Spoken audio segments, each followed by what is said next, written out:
Le concours national de la résistance et de la déportation a été créé en 1961 par d'anciens résistants, d'anciens déportés, par un ministre de l'Éducation nationale, par un inspecteur général, toutes ces institutions qui viennent soutenir le concours. Ici, nous sommes au musée de l'Ordre de la Libération et je rappelle que l'Ordre de la Libération, ce sont de nombreux compagnons, des instituteurs, institutrices comme Émilienne Moreau, des élèves comme Henri Fertet. Et c'est important effectivement d'incarner la résistance et en particulier la résistance à l'école.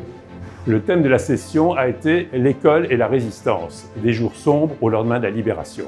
L'idée était d'innover et plutôt que d'être sur un thème classique, historique simplement, d'aider les élèves à se retrouver dans leur environnement quotidien, voire à s'identifier davantage à ceux qui ont été dans des écoles comme celles dans lesquelles ils sont, ou dans des collèges ou dans des lycées. Pour cette session 2022-2023, près de 30 000 élèves ont composé, soit 20 000 collégiens et à peu près 10 000 lycéens.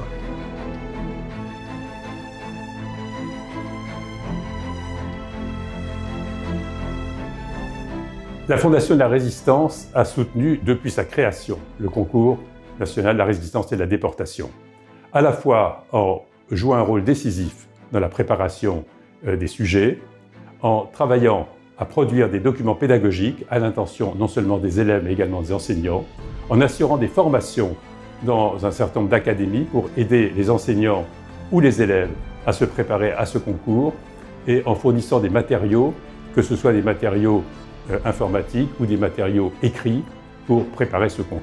Mon rôle en tant que président du jury national est d'accompagner toutes les fondations, toutes les institutions, les ministères, les élèves, les professeurs à se saisir du concours, à en faire un événement majeur en fait, de la formation des élèves. Ce qui est très frappant, c'est que nous avons eu des travaux souvent remarquables et je tiens à saluer le rôle essentiel des enseignants qui ont guidé, aidé, soutenu les élèves dans cette production.